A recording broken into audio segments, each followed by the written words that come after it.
सगळ्यांना माझा जय श्रीराम.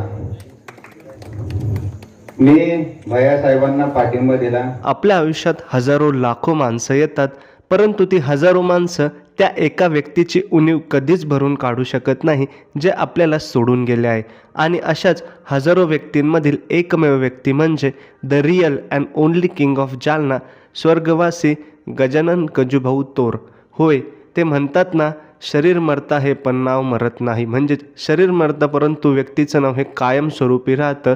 अशाच प्रकारचं व्यक्तिमत्व म्हणजे सदैव स्मरणात असणारे गजानन गजूभाऊ तोर. आजच्या व्हिडिओमध्ये आपण स्वर्गवासी गजूभाऊ तौर यांची संपूर्ण बायोग्राफी बघणार आहोत. गजूभाऊ तौर यांचा जन्म महाराष्ट्र राज्यातील जालना जिल्ह्यातील घनसावंगी तालुक्यातील शिवणगाव या ठिकाणी 17 जुलै रोजी झाला. गजूभाऊ हे सर्वसामान्य मध्यमवर्गीय कुटुंबातून येतात. त्यांच्या वडिलांचे नाव मच्छिंद्रनाथ तौर असे असून ते जिल्हा मध्यवर्ती बँकेत नोकरी करतात. वडिलांच्याच नोकरीनिमित्त ते घनसावंगी तालुक्यातून जालना जिल्ह्यातील इंदेवाडी या ठिकाणी सहपरिवार स्थायिक झाले.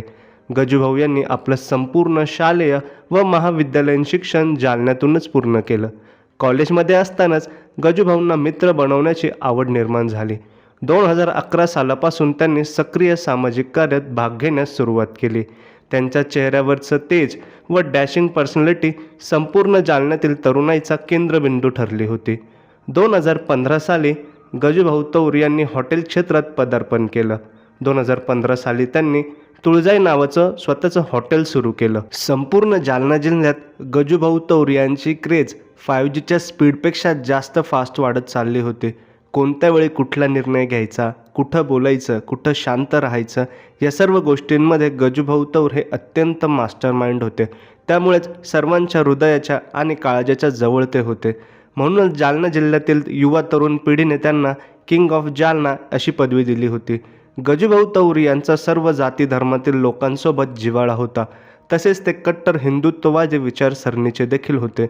संपूर्ण जालना शहरात सर्वात पहिली भव्य दिव्य अशी भगवान श्रीराम यांची रामनवमी त्यांनी साजरी केली होती.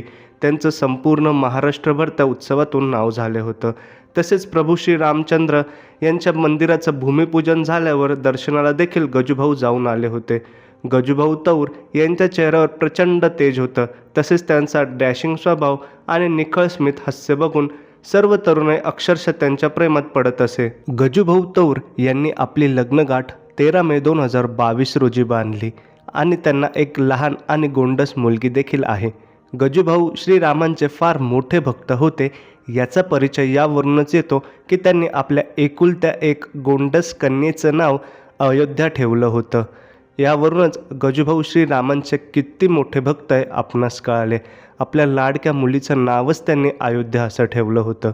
त्याचप्रमाणे जालन्यात झालेल्या मराठा आरक्षणाच्या सभेत गजूभाऊ तौर यांनी 1,00,000 पाणी बॉटल आणि 50,000 कोल्ड्रिंक्स वाटले होते.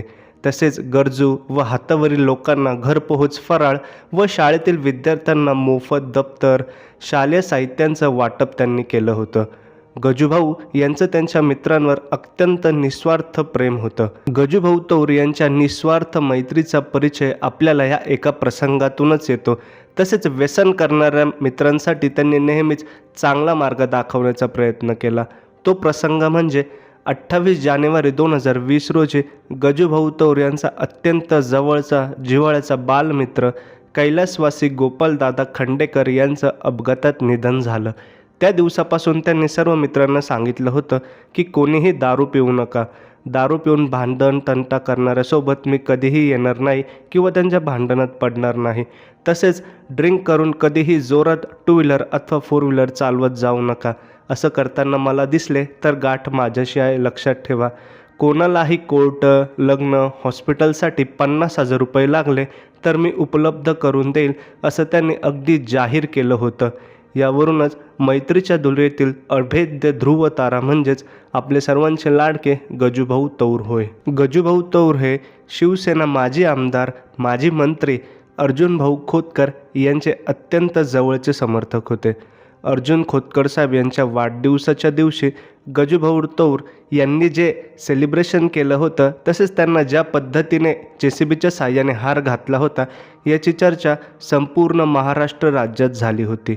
त्याचप्रमाणे गजूभाऊ तौर यांची आवडती गाडी त्यांच्या ब्लॅक कलरची स्कॉर्पिओ होती, जिचा नंबर 888 असा होता. संपूर्ण जालना जिल्ह्यात 888 काळ्या कलरची स्कॉर्पिओ दिसल्यास लोक अक्षरशः स्टेटस ठेवत होते. किंग ऑफ जालना, जालन्याच्या वाघाची गाडी अशा अनेक प्रकारच्या उपाध्या देत गजूभाऊंची गाडी बघितल्यावर देखील तरुणाईमध्ये अक्षरशः जोश निर्माण होत होता. एवढी प्रचंड क्रेज गजूभाऊंची जालन्यात होती. 22 जानेवारी 2024 रोजी होणाऱ्या भव्य दिव्य प्रभू श्री रामचंद्रांच्या मंदिराच्या दर्शनासाठी सर्व मित्रपरिवारासोबत गजूभाऊ तौर जाणार होते. परंतु त्याआधीच काळाने गजूभाऊवर घाव घातला आणि 11 डिसेंबर 2023 रोजी आपल्या सर्वांचे लाडके किंग ऑफ जालना गजूभाऊ तौर यांना आपल्यातून हिरावून घेतले. गजूभाऊ तौर यांच्या प्रभू श्रीरामांच्या भक्तीविषयी आणखीन एक गोष्ट सांगायची म्हणजे त्यांच्या इंस्टाग्राम अकाउंटवर त्यांच्या बायोमध्ये प्रभू श्रीरामचंद्रांचं संपूर्ण भजन ठेवलेलं आहे. गजूभाऊ तौर यांच्या गेल्यानंतर संपूर्ण जालना जिल्ह्यात त्यांच्या हत्येचा निषेध म्हणून आणि त्यांना न्याय मिळण्यासाठी संपूर्ण जालना जिल्ह्यात कॅन्डल मार्च आणि रॅलीचं तसेच रास्ता रोकोचं आयोजन केलं होतं. यामध्ये हजारो लोक सहभागी झाले होते. संपूर्ण महाराष्ट्रभर ज्या ज्या ठिकाणी गजानन गजूभाऊ तौर यांचे समर्थक व चाहते होते त्यांनी सर्वांनी बॅनर लावले आणि त्या बॅनरवरच एक गोष्ट लिहिलेली होती, शरीर मरता है नाम नहीं.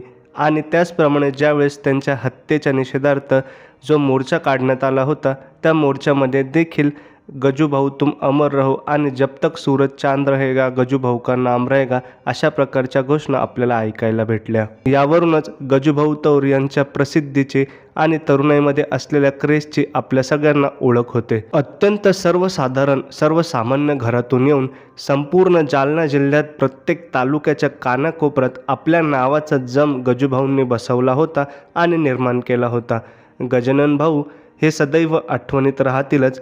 गजूभाऊ तौर यांना कायमस्वरूपी जालना जिल्हा हा लक्षातच ठेवेल. गजानन तौर यांना आपल्या इन्फॉर्मेटिव्ह गणजी या यूट्यूब चॅनलकडून भावपूर्ण श्रद्धांजली. सगळ्यांना माझा जय श्रीराम.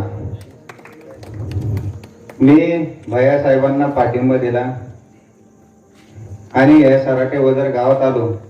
सगळे पब्लिक पाहून मला आनंद झाला आणि मी जास्त काही बोलत नाही, मला बोलता येत नाही, हात चालवता येतो, त्याच्यामुळे 2 शब्द बोलतो. कारण